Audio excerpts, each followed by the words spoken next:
건 분명하게 말씀을 하고 있죠. 우리 초대교회 성도들의 특징은 이 재림을 기다리는 거였습니다. 인사가 마라나타, 아멘, 주 예수여 오시옵소서였습니다. 계시록 22장의 말씀이죠. 또 이 땅에 복음의 불길을 확산시킨 우리 신앙 성조들의 기본적인 신앙이 재림 신앙이었습니다. 찬양도 있죠. 낮에나 밤에나 눈물 머금고 내 주님 오시기만 고대합니다. 가실 때 다시 오마 하신 예수님, 오 주여 언제나 오시렵니까? 우리 교회가 속한 교단이 성결교단입니다. 이 성결교단에는 4가지 전도 표제가 있어요. 중생, 선경을, 신유, 재림입니다. 중생이라는 게 뭐예요? 예수님의 십자가의 은혜로 거듭나는 거죠. 하나님의 아들과 딸이 되는 거죠. 거듭나야 구원받습니다. 거듭나야 천국 갑니다. 거듭나지 못하면 하나님 나라에 도달할 수가 없습니다. 두 번째로 성결이죠. 이 성결은 뭐예요? 거듭난 사람이 성장해야 되는 거죠. 예수님을 닮아야 되는 거죠. 거룩한 삶을 살아가야 되는 거죠. 이게 이제 성결입니다. 신유는 뭡니까? 예수님의 이름으로 치료를 받는 겁니다. 병고침 받는 거죠. 그런데요, 이 신유의 원래 개념은 병고침만이 아니라 건강을 유지하는 것도 같이 포함이 돼요. 그러니까 병에 걸렸는데 예수님의 능력으로 치료를 받는다든지 아니면 건강을 유지하는 삶을 산다든지 이것이 이제 신유입니다. 그 다음에 4번째가 재림이죠. 예수님이 다시 오신다. 다시 오시는 주님을 기다리며 준비하는 삶을 살아야 된다. 이것이 이제 전도 표제입니다. 일제시대 성결교단은요, 폐쇄라는 아주 극약 처분을 받았습니다. 이 극약 처분을 받은 가장 큰 요인이 이 4번째 전도 표제, 재림입니다. 예수님 다시 오신다. 다시 오실 때 이 땅에 있는 모든 사람들은 그 주님의 보좌 앞에서 심판을 받아야 된다. 근데 심판을 받는 대상은 한국인만이 아니라 일본 사람들도 받아야 된다. 그리고 일본 사람만 아니라 일본 사람들이 신처럼 취급하는 천황조차도, 일왕조차도 이 심판의 대상에 속해 있다.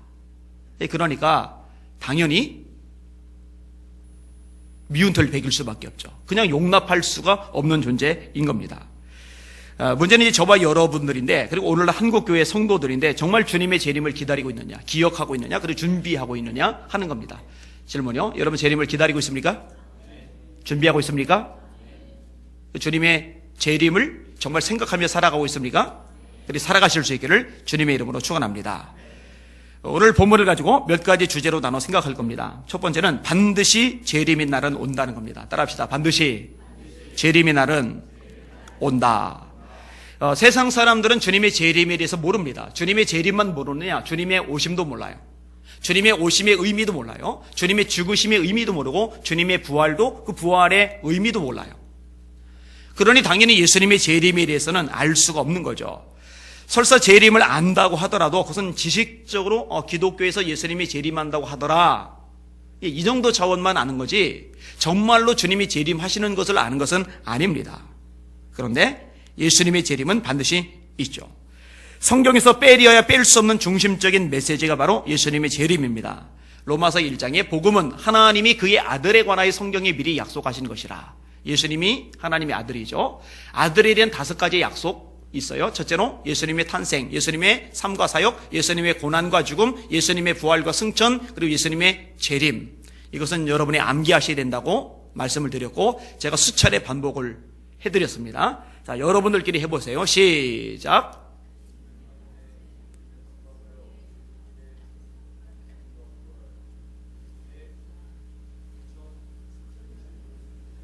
자, 따라하세요. 예수님의 탄생, 예수님의 삶과 사역, 예수님의 고난과 죽음, 예수님의 부활과 승천, 예수님의 재림. 성경의 기초가 약한 거예요. 굉장히 부실한 거예요. 이건 복음인데, 복음에 대해서 수없이 얘기를 했고 제가 이 부분을 굉장히 많이 강조를 했는데 아직도 못 외우고 있어요. 이거 외우셔야 돼요. 복음은 그의 아들에 관하여 성경에 미리 약속하신 것이라. 압축하면 2가지죠. 십자가, 부활. 육신으로는 다윗의 혈통에서 나셨고 성결의 영으로는 죽은 가운데서 부활하여 하나님의 아들로 선포되셨으니 내가 이 복음을 부끄러워하지 아니하노니 이 복음은 모든 믿는 자에게 구원을 주시는 하나님의 능력이 됨이라. 첫째는 유대인에게요 또한 헬라인에게로다. 이 복음에는 하나님의 의가 나타나서 믿음으로 믿음에 이르게 하나니 기록된 바 의인은 믿음으로 말미암아 살리라 함과 같으니라. 이 복음에 대해서 얼마나 많이 강조가 됩니까? 다시 한번 합시다. 예수님의 탄생, 예수님의 삶과 사역, 예수님의 고난과 죽음, 예수님의 부활과 승천, 예수님의 재림. 제가 다음번에 물어보면은 대답하셔요. 이거는 대답하셔야 돼요. 적어도 복음은 대답하셔야죠. 예수님의 탄생 성경에 예언되어 있죠. 예수님의 삶과 사역 성경에 예언되어 있죠. 예수님의 고난과 죽음 성경에 예언되어 있죠. 예수님의 부활과 승천 역시 되어 있죠. 예수님의 재림도 역시 되어 있죠. 다시 원점, 복음은 하나님이 그의 아들에 대하여, 예수에 대하여 성경에 미리 약속하신 것이라. 예수님 이 말씀대로 다시 오시는 겁니다. 여러분, 예수님의 재림을 무시하는 사람들은요, 노아의 홍수 때 이 홍수를 무시하던 사람과 같은 처지에 놓이게 될 겁니다. 하나님이 물로 세상을 심판하시기로 작정하셨어요. 그리고 노아에게 알려주셨어요. 그래서 노아는 긴 시간에 걸쳐서 방주를 짓기 시작을 합니다. 근데 방주 짓는 노아를 보면서 사람들은 비웃고 조롱하고 우습게 생각을 해요. 하나님의 심판에 대해서 아주 가볍게 생각을 해요. 근데 마침내 그날이 와요. 마찬가지로 예수님의 재림에 대해서도 수없이 얘기가 전해집니다. 그런데 깨어있질 않는 거죠. 무장하지 않는 거죠. 준비하지 않는 거죠. 세상 사람들이 그러는 거야 어쩔 수 없지만은 문제는 예수님을 믿는다라고 말하는 교인들 중에서도 아무 생각 없이 그냥 사는 거예요. 그러다가 주님의 재림을 맞이하게 되면 문제가 발생이 되는 거죠. 마태복음 24장 37절에 주님이 이 부분을 말씀하셨습니다. 노아의 때와 같이 인자의 임함도 그러하리라. 홍수 전에 노아가 방주에 들어가던 날까지 사람들이 먹고 마시고 시집가고 장가가고 있으면서 홍수가 나서 저희를 다 멸하기까지 깨닫지 못하였으니 인자의 임함도 이와 같으리라. 이제 홍수가 나면서 다 심판을 받게 되는데 그 전까지 먹고 마시고 사고 팔고 시집가고 장가가고 의식죠. 이 세상적인 것들에만 관심이 다 가 있는 거예요. 그러다가 홍수를 맞이하는 거죠. 근데 예수님이 재림하실 때도 사람들이 똑같이 먹고 마시고 사고 팔고 시집가고 장가가고 이 세상에서 필요한 것들만 추구하는 삶을 집중하며 살다가 정작 예수님의 오심에 대해서 무심하며 살다가 당혹스럽게 주님의 재림을 맞이하게 된다는 거죠. 그것이 주님이 예언하신 내용입니다. 또한 여기 지금 말씀 듣는 여러분만이라도 이 재림이 명확해지시기를 주님의 이름으로 축원합니다. 조금 더 생각해 볼 것이 있는데요. 예수님이 재림하실 때의 모습은요, 예수님이 초림하셨을 때의 모습하고는 달라요. 초림하셨을 때는 베들레헴 땅에 말밥통 위에 초라하게 어린 아기의 모습으로 오셨어요. 근데 재림하시는 예수님은요, 그렇게 오시질 않습니다. 7가지 특징이 있는데요. 첫 번째로 아버지의 영광으로 오십니다. 마태복음 16장 20절이죠. 아버지의 영광이라는 말은 뭐예요? 하나님의 영광이죠. 이 하나님의 영광이 얼마나 대단합니까? 모세가 하나님을 보여달라고 간청을 하는데 하나님께서 모세의 얼굴을 가리세요. 왜냐하면 위대한 하나님의 종 모세조차도요, 하나님의 영광을 제대로 바라볼 수가 없어요. 그만큼 대단한 게 하나님의 영광입니다. 사람이 감히 볼 수 있는 차원을 넘어서요. 그래서 이 영광을 조금이라도 맛보고 그 영광 앞에 두려움에 떠는 현상, 이걸 누미노제라고 해요. 경외, 외경. 이 질적인 차이가 너무 크기 때문에 생기는 현상이죠. 근데 예수님이 재림하실 때 그 영광스러운 하나님의 영광, 그 영광으로 세상에 오신답니다. 할렐루야. 두 번째 모습은요, 천사들과 함께 오십니다. 여러분, 예수님은요, 모든 천군 천사들의 주인이십니다. 초림의 예수님은 십자가에 달려 돌아가실 줄 아시면서도 천군 천사들을 부리지 않으셨어요. 심지어 베드로가 말고의 길을 비었을 때 예수님이 그 길을 고쳐주시면서 베드로에게, 그리고 나머지 제자들 들으시도록 이렇게 말씀하십니다. 내가 지금 12군단 더 되는 천사 부를 수 없는 줄 아느냐. 한 군단이 6,000명입니다. 로마의 군대 단위입니다. 그럼 12군단이면 6,000 곱하기 12를 하시면 돼요. 어마어마한 숫자. 예수님이 손가락 까딱하면 한 번에 대령하실 수 있어요. 그런데 그렇게 안 하시죠? 왜 그렇게 안 하세요? 내가 그렇게 하면 이 일이 있으리란 말씀이 어떻게 되겠냐고 주님이 물으세요. 다시 말해 예수님은 당신에 대해서 예언된 이 구약의 모든 말씀을 완벽하게 성취하시기 위해서 이 땅에 오셨거든요. 요한복음 5장 39절에 주님이 말씀하셨죠. 너희가 성경에서 영생을 얻기 위하여 성경을 상고하거니와 이 성경이 곧 내게 대하여 증거하는 것이로다. 그때 성경은 구약입니다. 구약이 누구에 대해서 증거한다고요? 예수님에 대해서 증거하시는 거예요. 예수님에 대한 얘기란 말입니다. 그런데 주님께서 그 말씀 중에 하나를 어기게 되면은 성경 말씀에 오류가 생겨요. 주님은 그러실 수 없는 거예요. 그리고 말씀을 다 이루시고 마침내 십자가에 운명하실 때 다 이루었다라고 말씀하시죠. 두 가지 의미인데, 하나는 우리의 죄값을 십자가에서 다 지불하셨다는 얘기고, 또 하나는 구약에 예언된 예수님에 대한 모든 예언의 말씀을 다 이루셨다는 말씀이에요. 그래서 다 이루었다라고 말씀하시는 겁니다. 자, 이렇게 초림하신 예수님은 천사들을 활용하지는 않으시는데, 재림하시는 예수님은 달라요. 수많은 천군 천사들 대동하고 오세요. 주께서 호령과 천사장의 소리와 하나님의 나팔로 친히 하늘로 쫓아 강림하시리니, 그리스도 안에서 죽은 자들이 먼저 일어나고 그 후에 우리 살아남은 사람도 구름 속으로 끌어올려 공중에서 주를 영접하게 하시리니, 그리하여 우리가 항상 주와 함께 있으리라. 내 형제들아, 이 말로 서로 위로하라. 데살로니가전서 4장에 바울이 데살로니가 성도들에게 이렇게 선언하고 있거든요. 세 번째로, 예수님은요, 번개의 번쩍임 같이 오십니다. 마태복음 24장 27절입니다. 여러분, 초림의 예수님은요, 시간의 제약을 받으십니다. 공간의 제약을 받으십니다. 여기 계시면서 다른 데 못 계세요. 시간적인 한계를 받으세요. 근데 재림하시는 예수님은 그러지는 않아요. 여러분, 사람은요, 번개가 움직이듯이 못 움직입니다. 이 몸 자체가 그 속도를 감당해내지를 못합니다. 여러분, 자동차 타고 갈 때요, 속도를 한 150 정도만 내도요, 창문 못 열어놓습니다. 창문을 열고서 150으로 달리면은요, 이 바람이 너무 세가지고 운전에 장애를 받을 정도입니다. 근데 번개는 150km 정도가 아니잖아요. 그 속도를 사람의 몸으로 맞닥뜨리나 생각해 보세요. 죽습니다. 죽어요. 근데 예수님이 재림할 때는요, 번개처럼 그렇게 빠르게 움직였어요. 네 번째 특징은요, 구름을 타고 오신다라고 말씀하십니다. 여러분, 이단들이 이 구절을 자꾸 이상하게 해석을 합니다. 예수님이 재림하셨대요. 그 재림한 게 지금 이단 괴수인 거죠. 자기네 교주인 거죠. 그러면 구름을 타고 오신다는 말씀을 어떻게 해석하느냐? 수많은 사람들, 이 사람들을 구름이라고 비유적인 표현을 활용해서 묘사한 것뿐이다. 그렇게 이야기를 끄집어내고 있어요. 그거 거짓말입니다. 그렇지 않아요. 예수님 정말로 구름 타고 오셔요.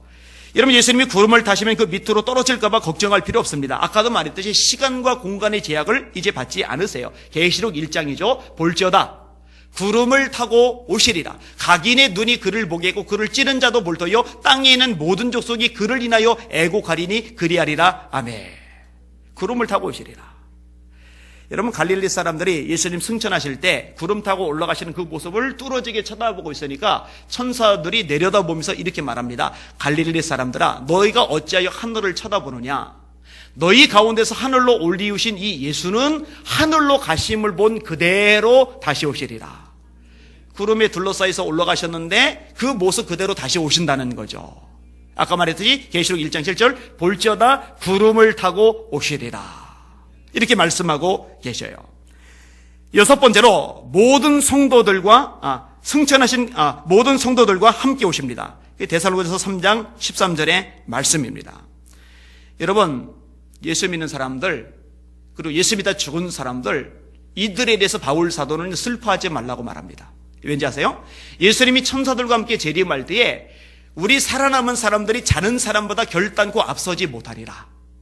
이렇게 말씀하세요. 이 순서가 있는데, 주님이 재림하실 때 첫 번째 순서는 예수 믿다 죽은 사람들이 부활하는 겁니다. 그 다음에 두 번째 순서는 예수 믿고 있는데 예수님이 재림하실 때 살아있는 사람이 들림받는 겁니다. 이것을 휴거라고 하죠. 그리고 이 첫 번째 부활에는 아무나 참여하지는 못합니다. 계시록 말씀을 우리가 금요일마다 1장부터 마지막 장까지 다 다뤘습니다. 첫 번째 부활. 이 첫 번째 부활에 참여하는 자들은 복이 있다라고 성경은 말씀하고 있거든요.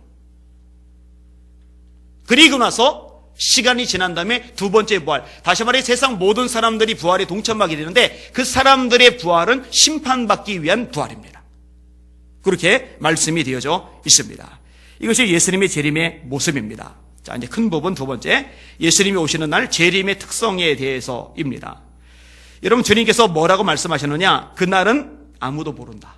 따라합시다. 재림날은 아무도 모른다. 그날과 그때는 아무도 모르나니 하늘에 있는 천사들도 아들도 모르고 아버지만 아시느니라.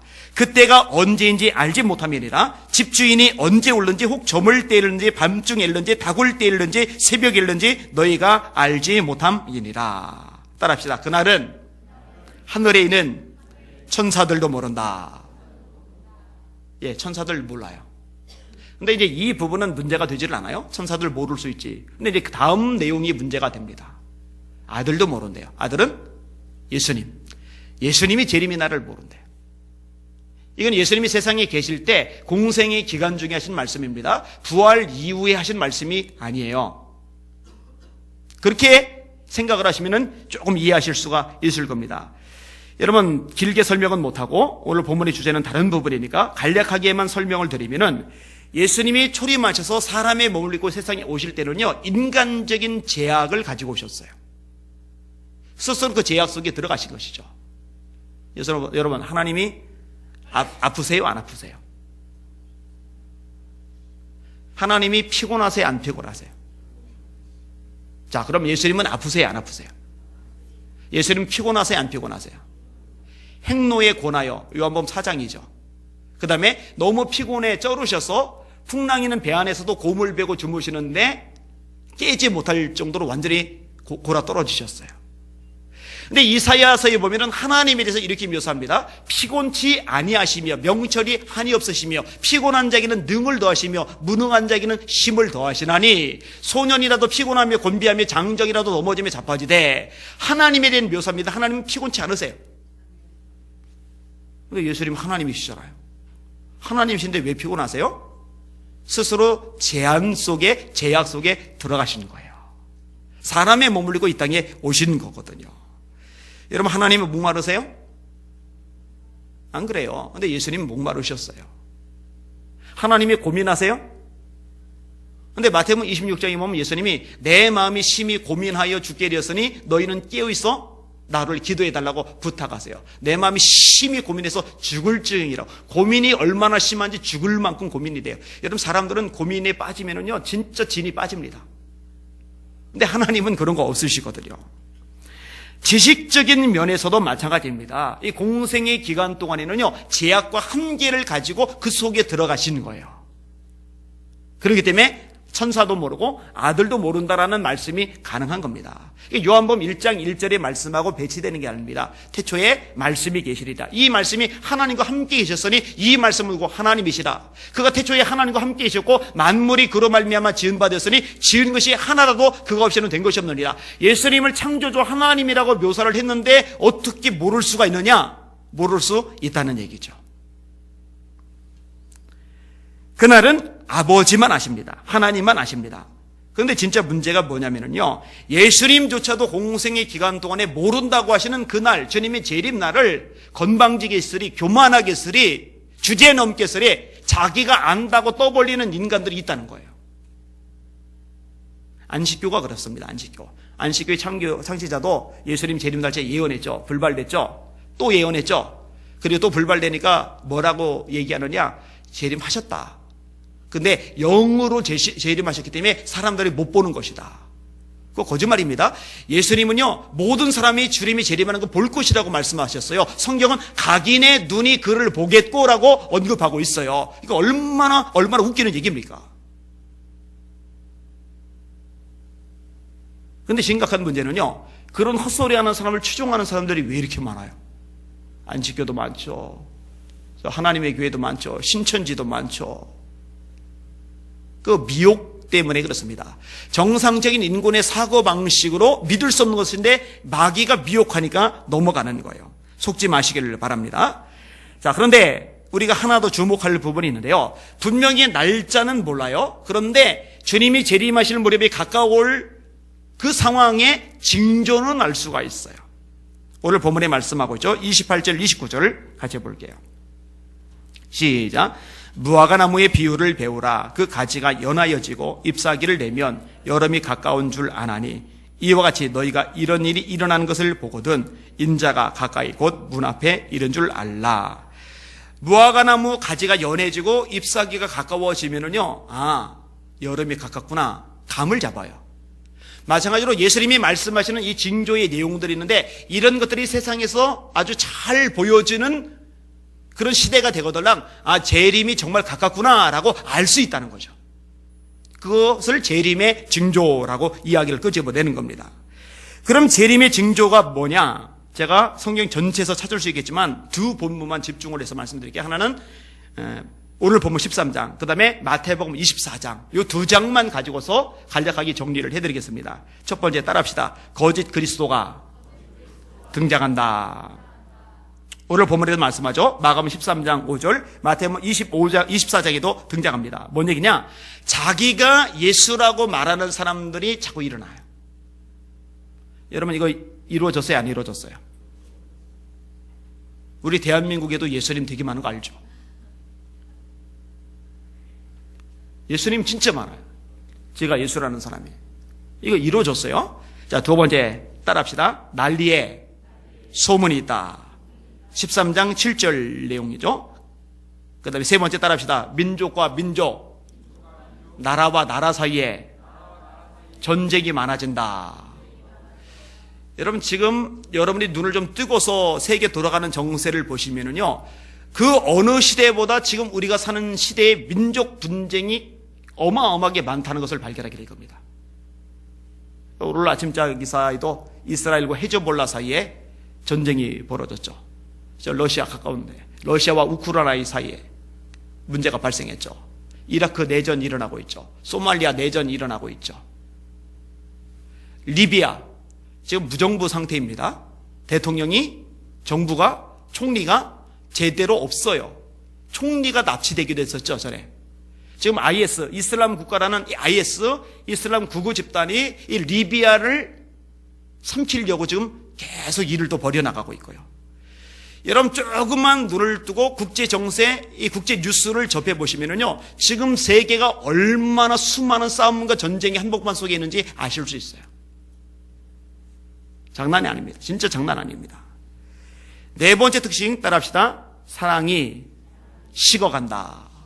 마태복음 24장이죠. 불법이 성함으로 많은 사람의 사랑이 식어지리라. 그러나 끝까지 견디는 자는 구원을 얻으리라 라고 말씀하고 있어요. 다섯 번째 따라합시다. 천국 복음이 온 세상에 전파된다. 이 천국 복음이 모든 민족에게 전파되기 위하여 온 세상에 전파되리니 그제야 끝이 오리라. 그 끝은 예수님의 재림을 말하는 겁니다. 지금 미전도 종족이라고 하는 이 부족들 사이로 복음이 지금 계속 전해져 가고 있어요. 근데 아직 남아있는 부족들이 있어요. 그 부족들이 남아있을 때는 재림은 아직 안 이루어집니다. 그러니까 예수님이 벌써 왔다라고 말하는 사람들은 전부 다 사기치는 겁니다. 왜냐하면 미전도 종족이 있는데 예수님의 말씀과 반대되는 거예요. 모든 민족에게 전파되기 위하여 온 세상에 전파되리니 그제야 끝이 오리라. 모든 민족, 에스닉 단위, 민족 단위에게 복음이 전파된 다음에 끝이 온다라고 그랬는데 아직 남은 미전도 종족이 있는데 예수님이 오셨다라고 말하면 예수님이 당신의 입으로 헛소리를 하신 것밖에 안 되잖아요. 근데 이제 분명한 것은 이 미전도 종족 사이로 복음이 지금 계속 들어가고 있다는 겁니다. 할렐루야. 그리고 여섯 번째가 멸망이 가져간 것이 거룩한 곳에 서는 거죠. 마태복음 24장 15절 내용입니다. 제가 이 6가지 항목도 자세하게 지금 다 설명은 안 합니다. 그러면 오늘 본문을 다루기가 어려워지니까. 자, 이런 특징들을 보면은요, 주님의 재림이 정말로 가깝다는 것을 우리는 인식하게 됩니다.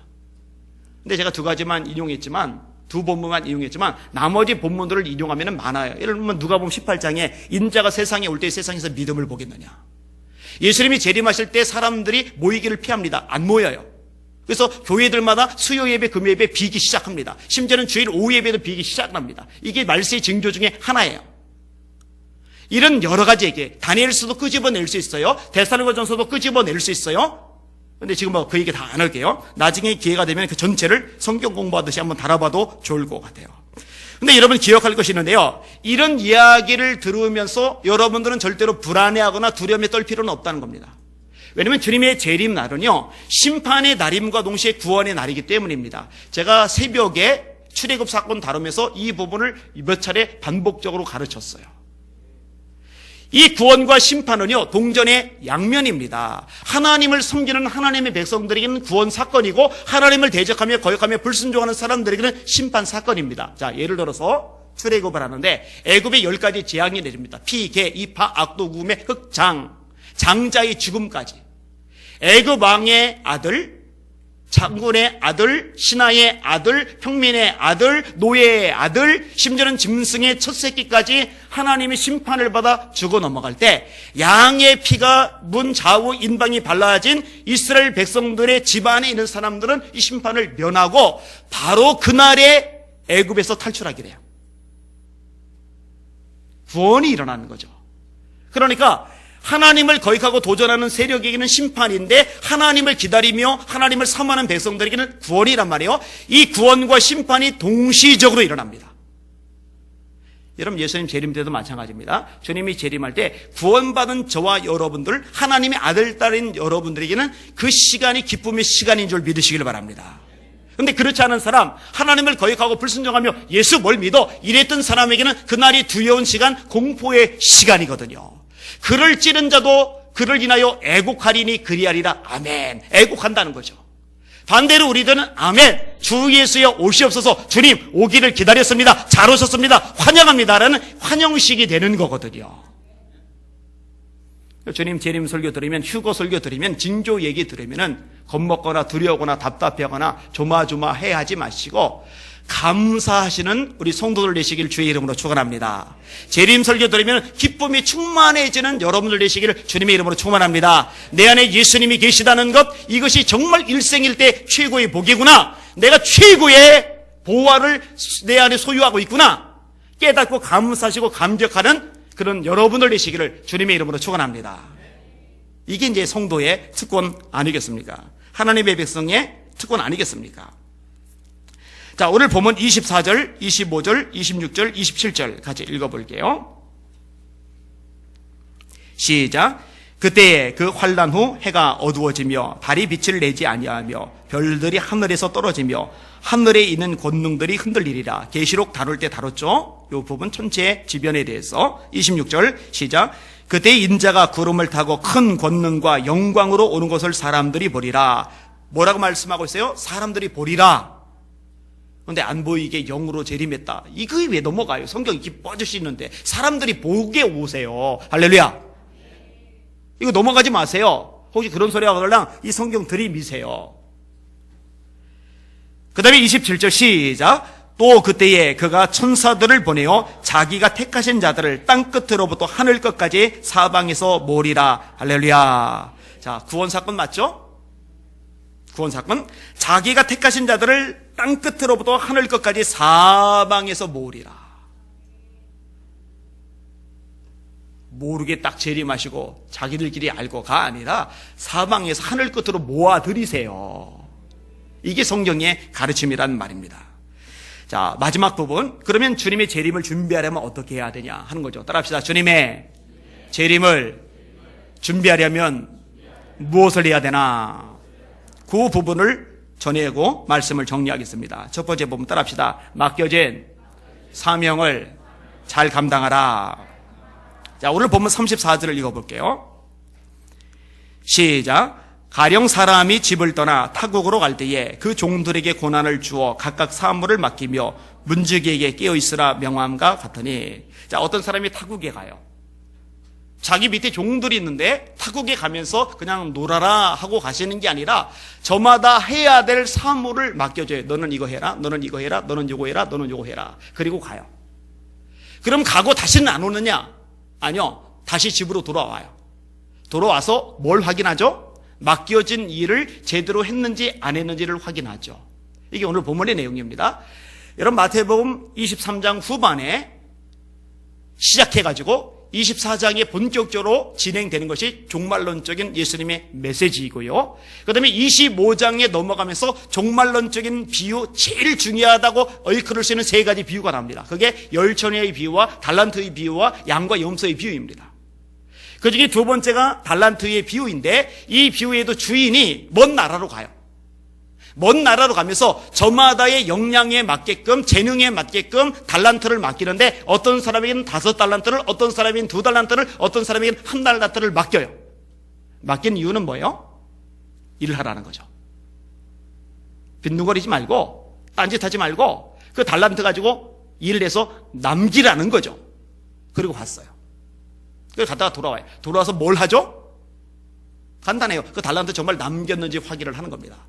5달란트 받은 사람이 이 달란트를 받고서 주인이 떠나자마자 곧바로 일을 하기 시작해요. 부지런한 종입니다.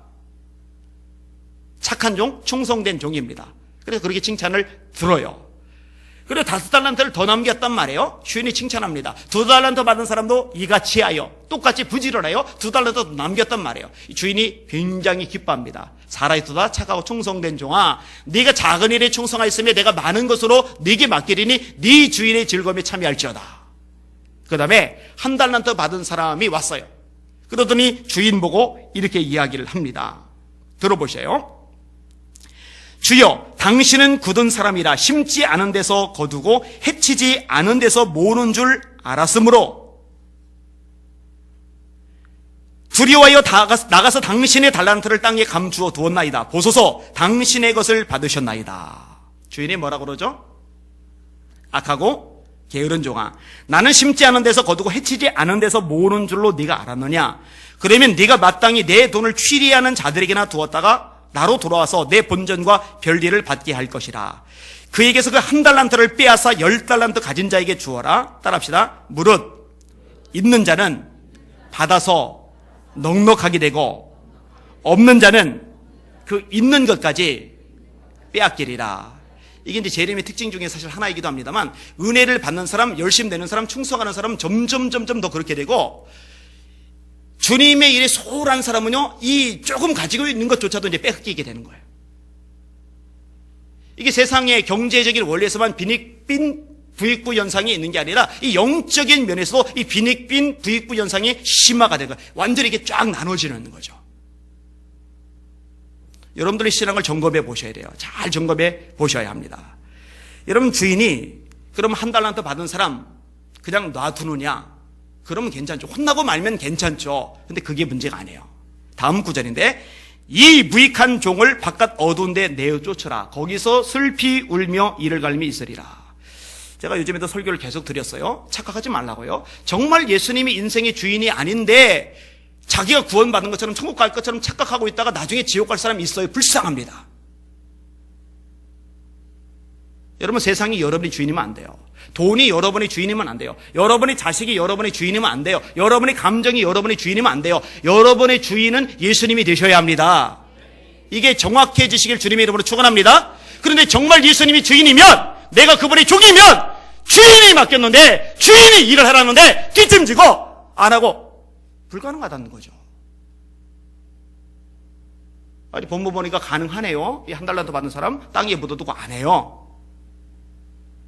충성도 안 해요. 봉사도 안 해요. 주님 앞에 열정도 없어요. 가능하네? 가능하죠. 근데 대신에 대가를 지불하죠. 내쫓으라. 왜냐면 그 사람에게는 진짜 주인이 아니에요. 정말 주인이면 주인이 시킨 것 해야죠. 어떻게 주인이 시킨 것을 안 하는 종이 가능합니까? 여러분들, 달란트 땅에 묻어두지 마시고 남기시길 주님의 이름으로 축원합니다. 남기시길 주님의 이름으로 축원합니다. 이건 제 말이 아닙니다. 예수님이 직접 하신 말씀이에요. 다시, 이 무익한 종을, 쓸모없는 종을 바깥 어두운 데 내쫓으라. 거기서 슬피 울며 이를 갈미 있으리라. 슬피 울며 이를 간다라는 표현은요, 특별히 지옥과 심판을 얘기하실 때 주님이 쓰시는 표현이에요. 잘 들으셔야 돼요. 제가 볼 때 한국교회 교인들 중에 상당수는 예수님 인생의 주인이 아닙니다. 다시 말해, 거듭나지 못했어요. 그냥 교회를 다닐 뿐입니다. 여전히 목적은 세상일 뿐이고, 세상에서 잘 먹고 잘 살고 성공하고 출세하고 돈 벌고 떵떵거리고 이게 관심이고, 다만 하나님의 도움을 좀 힘입어서 자기가 좀 더 잘 되고 싶은 디딤돌일 뿐이 하나님이 인생의 목적이 아니고 인생의 주인이 아니고, 거듭나야 됩니다. 자, 두 번째 부분이 뭐냐? 따라합시다. 깨어있으라. 예, 깨어있으셔야 됩니다. 33절 한번 보세요. 오늘 보면 시작. 주의하라, 깨어있으라, 그때가 언제인지 알지 못함이라. 34절부터 37절까지 읽으시는데 깨어있으라는 말이 계속 반복이 됩니다. 34절에서 37절 시작. 가령 사람이 집을 떠나 타국으로 갈 때에 그 종들에게 권한을 주어 각각 사물을 맡기며 문지기에게 깨어있으라 명함과 같으니 그러므로 깨어있으라. 집주인이 언제 올는지 혹 저물 때일는지 밤중에 일는지 혹 닭을 뗄는지 새벽 일는지 너희가 알지 못함이라. 그가 호련히 와서 너희가 자는 것을 보지 않도록 하라. 깨어있으라. 내가 너희에게 하는 이 말은 모든 사람에게 하는 말이니라 하시니라. 사랑하는 예수 비전교 성도 여러분, 깨어있으십시오. 깨어있으십시오. 깨어있으십시오. 깨어있으셔야 됩니다. 오늘부터 각성제 먹고서 밤에 그냥 충혈된 빨간 눈으로 그냥 이러고, 아니면 성냥갑이 잘라서 이렇게 여기다 끼워가지고 이러고 그 얘기가 아니죠. 아니죠. 우리 영적인 상태를 말하는 겁니다. 잠들지 말라는 거예요. 기도하라는 얘기입니다. 기도하시는 여러분들 되시기를 주님의 이름으로 축원합니다. 아까와 마찬가지로 이 부분도 마찬가지인데요. 지금 한국교회 교인들이요, 상당수는 자고 있습니다. 전부 다 자고 있습니다. 자도 보통 잠에 빠진 게 아니라 수면제 한 5알씩 먹고 자듯이 자고 있어요. 정말 기도 안 합니다. 질문. 여러분 기도 생활 하세요? 아멘이 그래도 많이 나오네요. 기도 생활 앞으로 더 하실 거예요? 깨어 기도하시기를 주님의 이름으로 축원합니다. 여러분 한국교회 얘기 제가 끄집어내면서 지금 한국교회가 예전의 교회에 비해서 좋은 건물 많아요. 경제 수준 높아요. 학력 수준 높아요. 사회적인 지위와 배경 면에서 뛰어납니다. 교회를 언론 쪽에서 난도질을 많이 합니다만 아무 힘이 없고 존재감 자체가 미미하면 건들 필요도 없어요. 그만큼 주도적인 세력입니다. 정치든 아니면 군이든 이 각 분야 각 영역 속에서 정말 영향력 있는 사람 기독교인들이 압도적으로 많아요. 근데 다 옛날보다 낮은 것 같은데 영적인 면에서는요 옛날만 못해요. 예전처럼 기도 안 합니다. 산기도 안 합니다. 철야기도 안 합니다. 새벽기도 안 합니다. 틈이 날 때마다 예배당 모여서 기도하는 거, 기도원 가서 기도하는 거 안 합니다. 여러분들 이 시간 말씀 듣는 여러분들 깨어 기도하기로 작정하시기를 주님의 이름으로 축원합니다. 자, 마지막 한 가지만 더 생각을 해볼게요. 따라합시다. 서로 사랑하라. 종말론적인 비유 3개가 있다고 말씀드렸어요. 그게 마태복음 25장이라고. 첫째가 열처녀 비유, 두 번째가 달란트 비유예요. 자, 열처녀 비유는 깨어있으라는 것하고 연결이 돼요. 기름 준비하는 것. 달란트 비유는 충성하라고 사명 감당하라는 것하고 연결이 돼요. 그런데 한 가지가 더 등장을 합니다. 그게 양과 염소의 비유란 말이에요. 종말론적인 비유, 중요한 거 3가지를 세트로 묶어서 말씀하시는데 그중에 3번째가 양과 염소의 비유란 말이죠. 이거는 우리가 주님 재림을 준비할 때 반드시 갖춰야 될 덕목이란 얘기죠. 주님께서, 임금님께서 우편에 있는 사람들 보고 이렇게 말씀을 하십니다. 내 아버지께 복받을 자들이여 나와 창세로부터 너희를 위하여 예비된 나라를 상속받으라. 여러분 예비된 나라가 무슨 나라예요?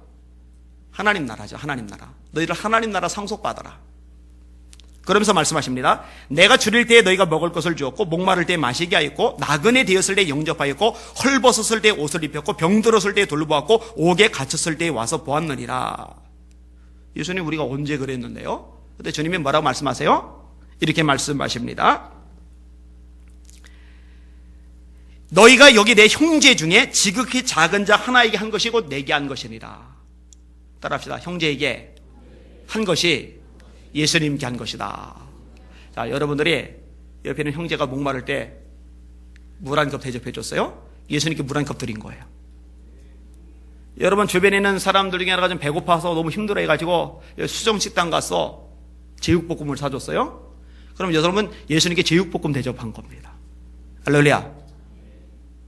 누군가가 병원에 입원했어요. 외로워요. 힘들어해요. 근데 여러분들이 가서 위로해주고 기도해주고 왔어요? 여러분 병원에 입원하신 예수님 여러분이 신방 갔다 오신 거예요. 보면 그 얘기를 하는 거예요. 근데 반대로 왼편에는 염소들 보고 하는 말이죠. 이렇게 말씀을 하셔요. 저주를 받은 자들아 나를 떠나 마귀와 그 사자들을 위해 예비된 영영한 불에 들어가라. 이게 단순한 문제가 아닙니다. 마귀와 그 사자들을 위해 예비된 영영한 불에 들어가라. 그 불이 무슨 불이죠? 지옥불이죠. 지옥불. 지옥에 들어가라는 거예요. 그죠? 이렇게 생각하면 이게 단순한 문제가 아니에요. 절대로 단순하지 않아요. 이 성경적인 통일성이 있어요. 제가 좀 이따 설명을 할게요.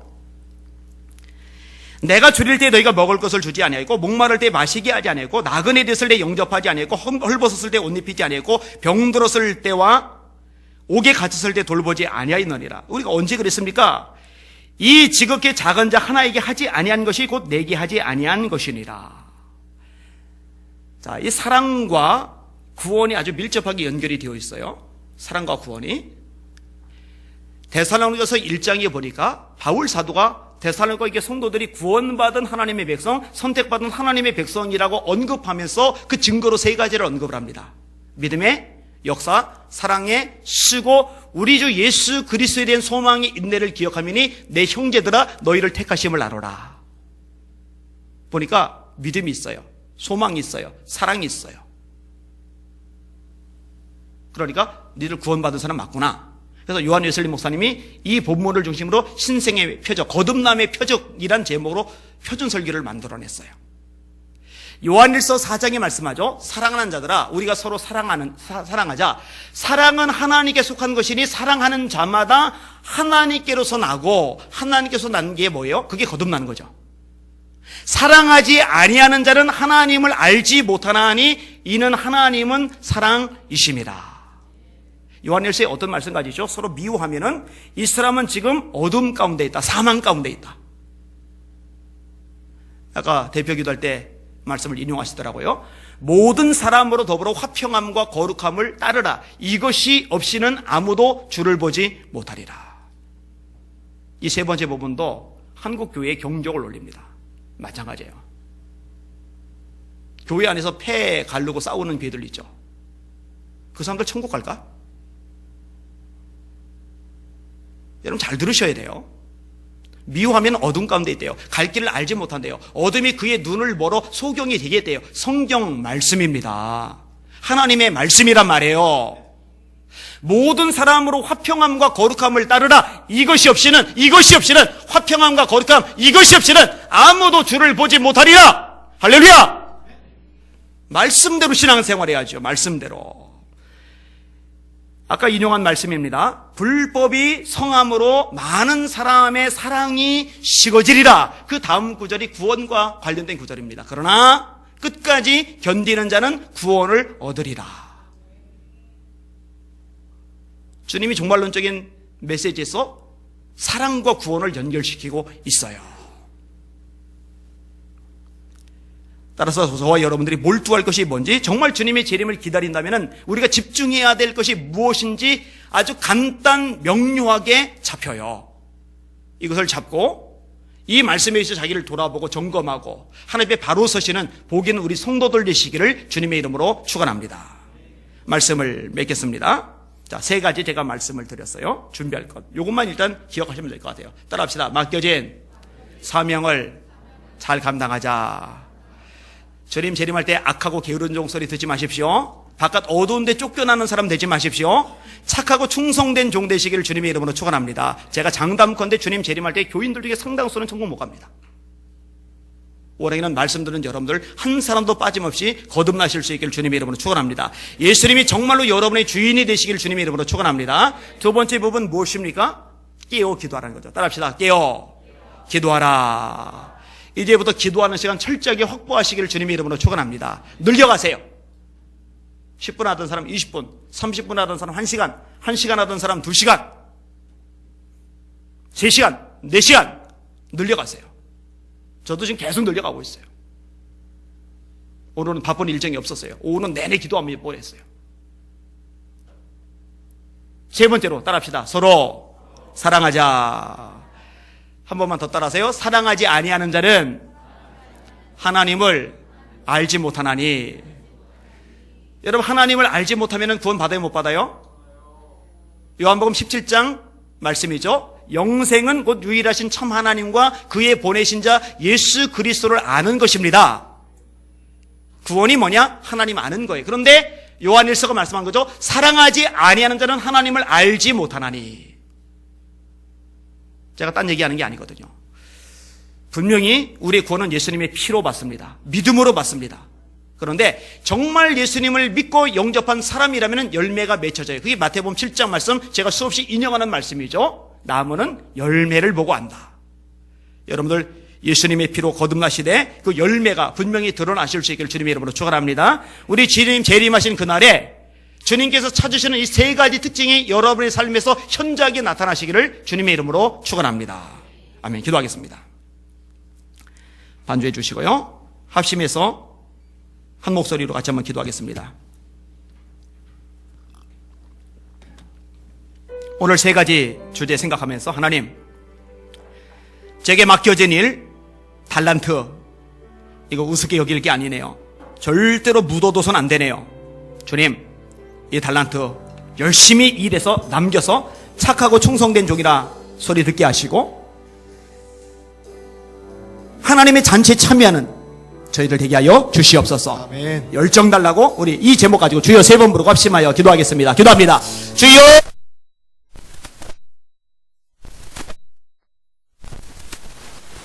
듣게 하시니 감사합니다. 하나님 말씀 중에 깨닫게 하시니 감사합니다. 우리 이러신 아버지 하나님 변화되길 바라니다. 아버지 정말로 새로워지길 바라니다. 아버지 하나님 주님이 아버지 멀리 가셨습니다. 아버지 다시 오십니다. 내가 너희를 위하여 고초를 예비하러 가노니 가서 예비하면 다시 와서 너희를 이기로 영접하여 나 있는 곳에 너희도 있게 하리라. 우리에게 분명히 말씀하셨습니다. 아버지 하나님, 아버지 하나님, 우리 사랑하는 성도들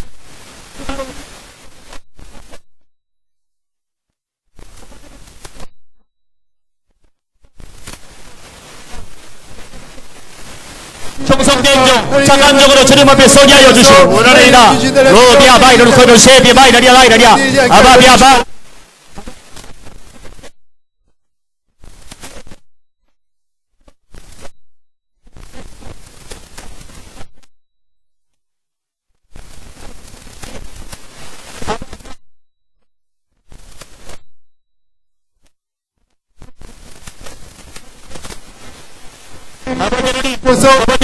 주님의 말씀대로 행하게 하여 주시기 바랍니다. 주님의 말씀대로 서게 하여 주시기 바랍니다. 나의 계명을 가지고 지키는 자라야 나를 사랑하는 자니 나를 사랑하는 자는 나의 아버지의 사랑을 받을 것이요 나도 그를 사랑하여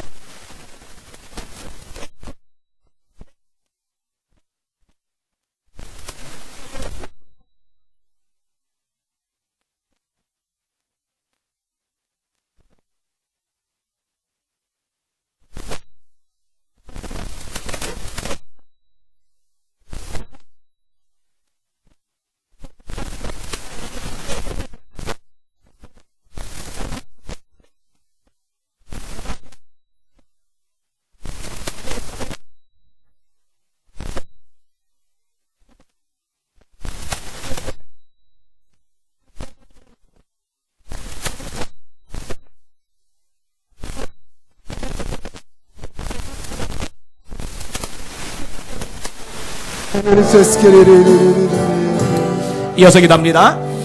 두 번째, 하나님 깨어 기도하는 제가 되게 하여 주옵소서. 하나님, 근데 기도조차도 내 힘으로 내 능력으로 안 됩니다. 저에게 기도의 영을 부어주시옵소서. 마음껏 기도하도록 기도의 영을 충만하게 하여 주시옵소서. 우리 주여 세 번 부르고 기도의 능력 달라고 기도합시다. 기도합니다. 주여,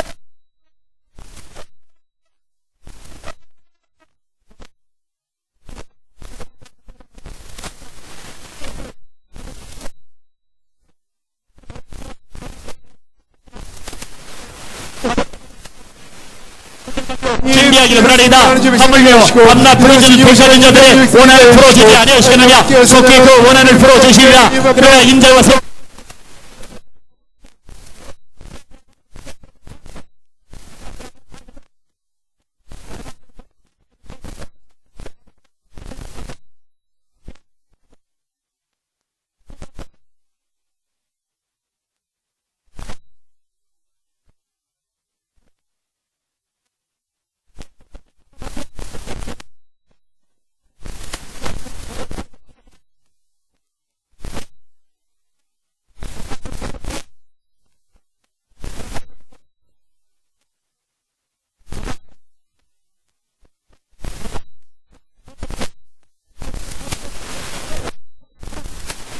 되게 하여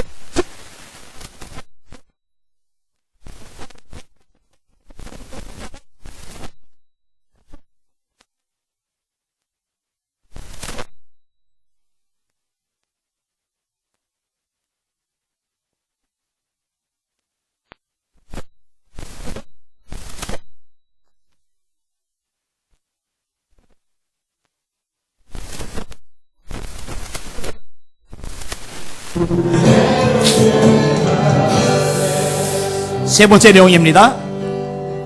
모든 사람으로 더불어 화평함과 거룩함을 따르라. 이것이 없이는 아무도 주를 보지 못하리라.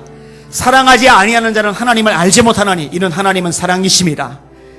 하나님 아버지, 제 마음에 주님의 사랑을 주옵소서. 요한일서 3장 18절에 자녀들아, 우리가 말과 혀로만 사랑하지 말고 오직 행함과 진실함으로 하자. 그 25장 마태복음 25장과 연결되죠. 옥에 갇혔으면 가는 게 행함과 진실함이죠. 병들었으면 돌아보는 게 행함과 진실함이죠. 배고플 때 먹을 거 주고 목마를 때 마실 거 주는 게 행함과 진실함이죠. 주님, 제가 이 마지막 때에 사랑이 식어가는 이 세상의 한복판을 살아가면서 하나님의 아들답게 하나님의 딸답게 사랑을 실천하게 하여 주시옵소서. 그 사랑 달라고 주여 세 번 부름심하여 기도합시다. 기도합니다. 주여,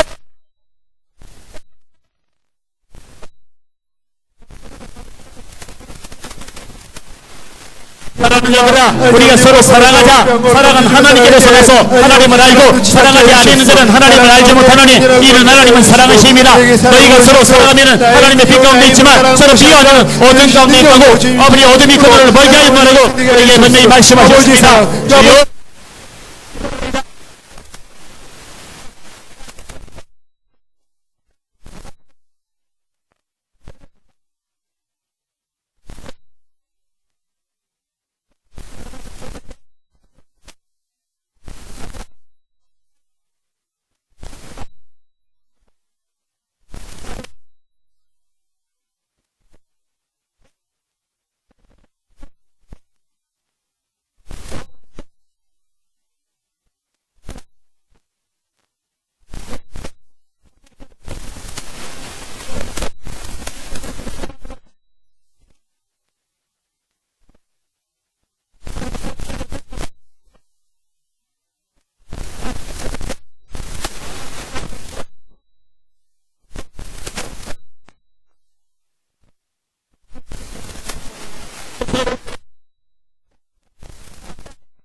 주여, 주시옵소서. 아멘.